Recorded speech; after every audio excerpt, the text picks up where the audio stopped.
Alors du coup, ça m'amène plein de questions. Et justement, tu as mis le doigt sur cette pression exercée justement et que finalement, on ne voit pas, nous, entre De guillemets, l'extérieur, c'est vrai. voilà. Donc, tu vois, ça me fait poser cette question-là. C'est que chez Nextra, nous, dans notre business, on se demande souvent c'est quoi le métier de notre interlocuteur pour mieux Exactement. justement le comprendre et lui apporter de la valeur. Donc, si on transpose un peu cette logique-là dans le monde de la startup, est-ce que tu peux nous expliquer un peu le quotidien, le métier d'un analyste? Alors, c'est très lié à ce que je viens d'énoncer sur le modèle économique, en Mm. fait. On a toujours l'impression que l'herbe est plus verte à côté. Par exemple, moi, leveur de fonds, j'ai l'impression que ton job, il est super cool et que le mien est super dur. Mais je suis sûr qu'on doit permuter, on a toujours l'impression que c'est plus facile chez l'autre. Et Mm. c'est plus facile, c'est pas si facile plutôt le métier d'un investisseur. J'aurais souligné, alors on a repris un peu comment dire, la carte d'empathie que font toutes les startups. Ouais. Je voudrais souligner que le métier d'un chargé d'affaires ou d'un directeur de participation dans un fonds d'investissement, il est difficile. Alors, il y a des trucs qui sont sympas. D'abord, si tu as l'instinct du chasseur, tu cherches la bonne opportunité. Tu cherches la bonne opportunité, tu rencontres des super entrepreneurs, des super projets, et puis, si ça marche bien, ben, écoute, tu fais une belle carrière et honnêtement, tu gagnes très bien ta vie quand ça marche bien. Maintenant, comment dire, ça ne marche pas à tous les coups.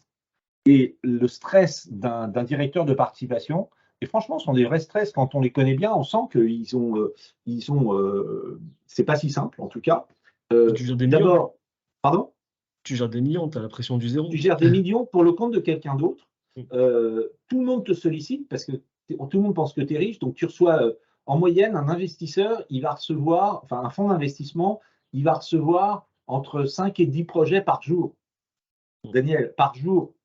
Imagine que tu sois sollicité 5 à 10 fois chaque jour pour des projets et tu dois choisir, puisque tu ne feras que 1 ou 2 projets par mois. C'est monstrueux. Donc, tu as un problème sur la gestion de ton temps. Tu es constamment sous pression. Donc, tu files des rendez-vous, mais tu files des rendez-vous d'une demi-heure, 3 quarts d'heure. Tu sais que chaque minute est précieuse. Tu es amené à prendre des décisions, pardon, sous la pression de ce qu'on appelle l'incertitude, c'est-à-dire qu'un projet de start-up, c'est jamais sûr. C'est pas comme si tu étais banquier, tu analysais une entreprise au gré de ces 10 dernières années. Tout à fait. Tu es en pleine incertitude, tu dois décider, tu dois choisir en principe seulement les bons projets. Donc, tu as une pression du retour sur investissement. Et tu sais que si tu prends des mauvaises décisions, à un moment donné, tu seras ridicule parmi tes collègues. Il y a une petite compétition interne au fond quand même. Et au sein de la profession, tout le monde sait que machin est bon et que bidule a fait plutôt des mauvais choix. Donc, tu sais que tu as une pression en termes de réputation. Et également, quand ça marche bien, pas compliqué finalement. Quand tu es investisseur, si ça marche, si ça ne marche pas, tu te fais engueuler par tes donneurs d'ordre, hein, par tes clients. Et si ça marche, les fondateurs de la boîte vont dire écoute, pourquoi est-ce que tu prendrais toute cette plus-value alors que c'est moi qui ai tout fait? Donc, il y aura constamment du conflit, soit parce que ça ne marche pas, soit parce que ça marche. Donc, autant c'est un métier qui est absolument passionnant et moi, de ma passerelle, entre guillemets, de conseil en levée de fonds, c'est aussi, j'ai des pressions du même ordre, j'adore ce métier, vraiment. Il est passionnant, il ne faut pas ignorer, et je pense qu'un start-upper doit comprendre que son interlocuteur est sous pression et que c'est pas si simple. Même si c'est un mec sympa, même si le mec a l'air d'avoir le bon job et d'avoir les jolis bureaux et d'avoir un ton cool, il est sous pression. Alors, comment il fait c'est quoi son vrai métier? C'est le fameux job qu'on voit sur la partie droite. D'abord, il faut qu'il aille chercher des gens riches, des institutionnels, etc., pour financer son fonds. Lui-même est en levée de fonds permanente. Il doit avoir cette capacité de sélectionner convenablement des startups qui rentrent dans sa spécialité et dont il pense qu'il va pouvoir performer avec elles. Et c'est un vrai boulot de dire oui, mais de dire non. Et ils disent non 99 fois sur 100. Donc, c'est te dire.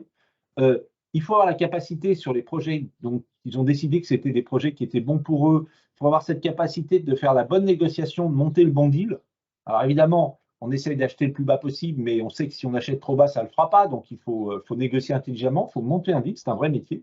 Même si nous, on accompagne nos clients de l'autre côté, du côté de l'entrepreneur. Il faut avoir cette capacité pendant la vie de l'entreprise d'accompagner, parce que tu es souvent au board, donc tu dois être un bon actionnaire, et on sait, toi et moi, que c'est difficile. Et puis enfin, à la fin de cette période de 5 à 7 ans, il faut avoir cette capacité de mettre en place le bon processus de revente, parce que un investisseur en capital risque, il met de l'argent en année 1 et il ne récupérera son argent avec plus-value que si l'entreprise est revendue en année 5 ou 6 ou 7. Donc, cette notion de la revente, elle est juste essentielle pour marquer sa plus-value. Tant qu'une plus-value n'est pas actée en argent, elle est potentielle, mais elle n'est pas réelle, elle est juste dans les comptes, mais elle n'est pas dans la caisse. Voilà. Donc, ce que je veux souligner, j'ai vraiment cette, comment dire, cette idée que les entrepreneurs comprennent bien que de l'autre côté, il y a un vrai métier qui est un vrai métier difficile. De la même façon que le métier d'entrepreneur est très difficile aussi, on le sait bien. Tout à fait. Les deux sont sous pression, mais différemment. Absolument, absolument. Alors, on est là aussi, et alors je fais un peu la pub pour Rainmakers, mais on est là aussi pour alléger la pression des deux côtés, en tout cas pour la gérer ou la co-gérer avec tout le monde. Mais en même temps, oui, une levée de fonds, c'est forcément une activité sous pression pour l'entrepreneur pour qui la survie de sa boîte dépend, mais également pour l'investisseur qui se demande, je fais le bon choix, je ne fais pas le bon choix, je fais la bonne négo, la mauvaise négo, comment ça va se gérer ensuite, etc., etc. Ok, très clair. Et quand tu parles de revente, tu parles de revente pour le fond, tu parles de mécanisme de sortie au sens général, c'est ça? Oui, oui, c'est-à-dire qu'en fait, alors on n'aura peut-être pas le temps d'en discuter maintenant, mais il faut avoir conscience que dès que tu fais rentrer des investisseurs, c'est pour permettre leur sortie ultérieure avec plus-value. Donc en fait, et c'est un gros paradoxe, c'est comme si tu te mariais dans le but de bien divorcer.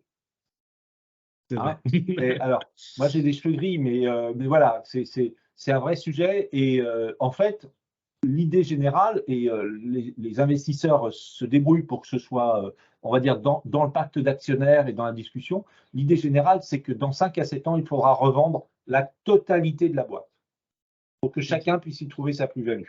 Et encore une fois, tant que la boîte n'est pas vendue, peut-être qu'elle a pris de la valeur, mais personne ne le sait parce qu'on n'a pas encore acté cette plus-value à travers un acte de vente. Ok, c'est très clair. Donc ça, c'est très, très important.